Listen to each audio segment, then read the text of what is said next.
It's Wednesday, January 25th. This is The Gateway. I'm Wayne Pratt.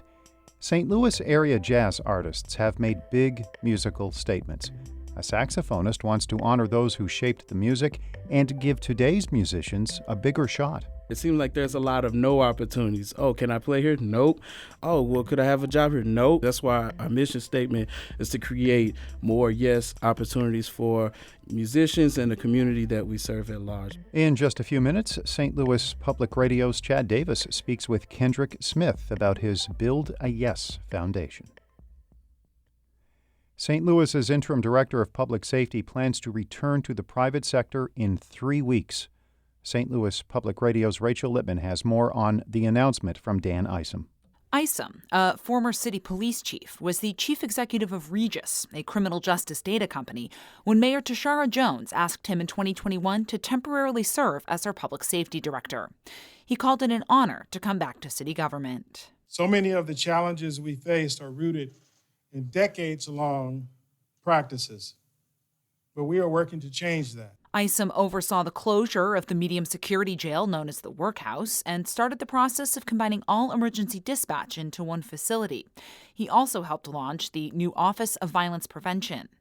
Deputy Fire Chief Charles Coyle will take over as interim director on February 12th.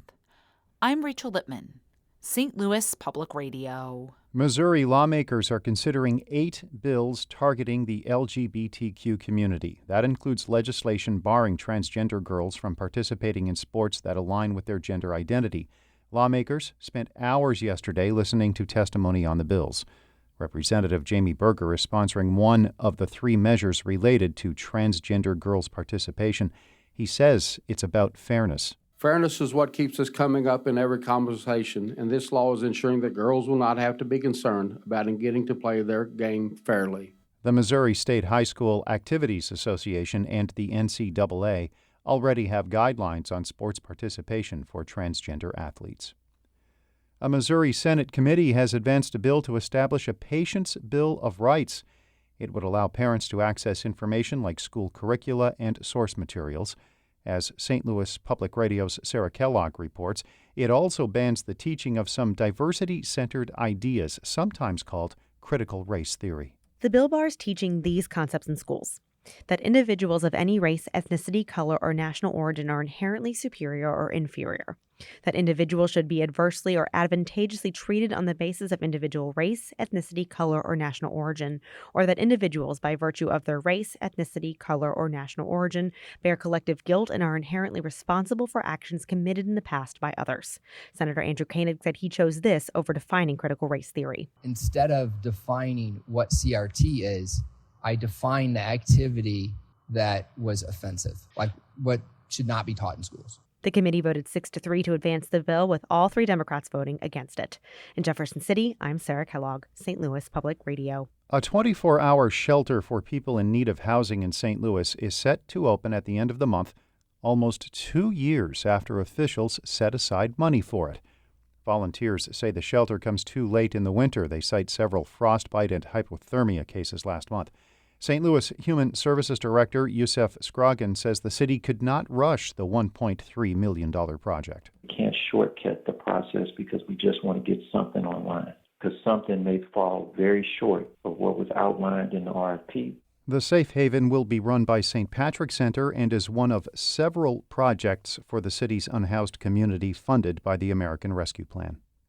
Some Asian American support organizations in St. Louis are calling for action against gun violence and for more mental health resources following the deadly shootings in California. St. Louis Public Radio's Brittany Cordera reports. The Missouri Asian American Youth Foundation's call for action presses Missouri lawmakers for stricter gun control laws and equitable access to mental health care. Carolyn Fan is the Youth Foundation's founder and president. She says the foundation will host healing circles in English and Mandarin and provide other mental health resources.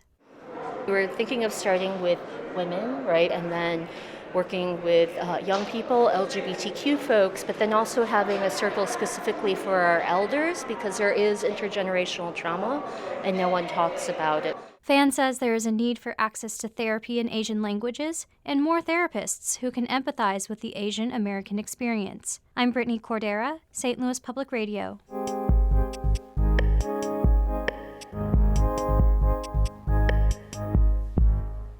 St. Louis is largely known for blues, rock, and R&B, but jazz artists have called the region home for more than a century. East St. Louis saxophonist Kendrick Smith wants to support active jazz musicians. His Build a Yes effort could help them snag gigs and recording opportunities. St. Louis Public Radio's Chad Davis asked Smith what jazz musicians need to advance their careers. The biggest thing is working, but they want to be able to grow, to kind of like appeal to a bigger audience. They would like to be able to create albums. I learned this especially with passing to Montez Coleman. It is the way that we continue to live on in this music, is that whenever I want to hear Montez again, I just cut on a record of him and Willie Aikens, and I can see him, I can feel him, I can hear him playing.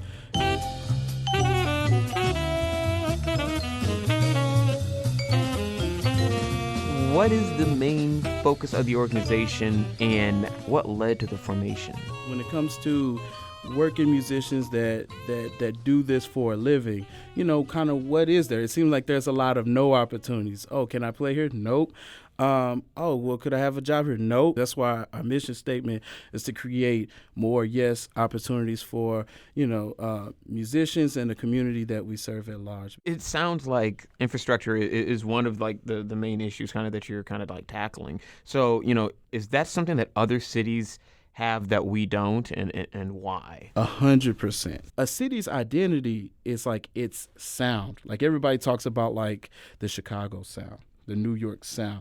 That's because there's creative people contributing to that. Most of the styles of music that we have is because of different cross-pollination of different things. I mean, like, Scott Joplin spent time in St. Louis and came up with great music, and Louis Armstrong came over here, and Duke Ellington came into St. Louis, and all of that. We were all like picking off of each other and growing, and all of a sudden now we have this music that's called jazz that's reached the entire world, and I think we got to open back up. Talk a little bit about the accomplishments that Build a Yes has already kind of achieved. We had a very, very good first series of featuring composers, which I really, really love doing that. What I'm working on is creating a local-based book of all original compositions that kind of came out of the series that we did. The way that we live on is through our art and through our music, so that would be a way of like solidifying this great music that we write and that we play, but it will also get us to play each other's stuff. Because again, like we just talked about this, what is our identity? What is our reputation? Well, that comes down to a sound.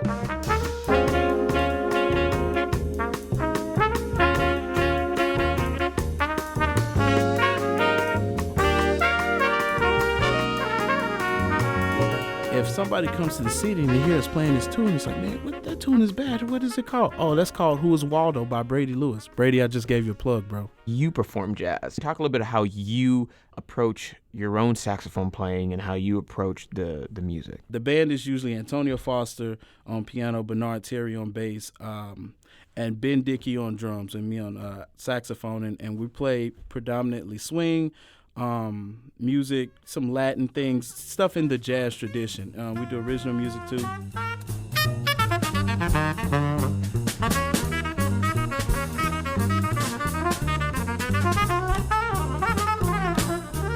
It's great. I mean, we're bringing a culture. The first couple of weeks, you see the artist, it's like, what is this? Wait a minute, this is something different. And then there's like a appreciation for it now. You have a jazz documentary. What is this? Out of all the years that people have been writing books about the history of music and the history of jazz particularly, St. Louis is, we got like a small, but that's not the truth. I really want to be able to capture people's attention and to know that this is not just like just from a historical point, but this is about like a culture. That was saxophonist Kendrick Smith speaking with St. Louis Public Radio's Chad Davis. Our David Casares edited that report. Before wrapping up, a member of the 2006 Cardinals World Championship team is a Hall of Famer. A two-way superstar playing 17 seasons for the Phillies, Cardinals, Reds, and Blue Jays. Today, Scott Rowland becomes a member of the National Baseball Hall of Fame. That's the official announcement from last night, thanks to MLB Network and Cardinals.com for the audio. Rowland played for the Cardinals from 2002 through 2007. He will be enshrined in the Hall in July. Roland has not decided if he will go in as a Cardinal or as a member of one of the other 3 teams he played for during his Major League career. The Gateway is a production of St. Louis Public Radio, a listener-supported service of the University of Missouri-St. Louis. Music by Ryan McNeely of Adult Fur. I'm Wayne Pratt. Support comes from Missouri Forest Products Association, committed to sustainable and sound conservation of the state's forests, which support more than 41,000 Missouri jobs, resulting in a $10 billion industry. ChooseWood.com.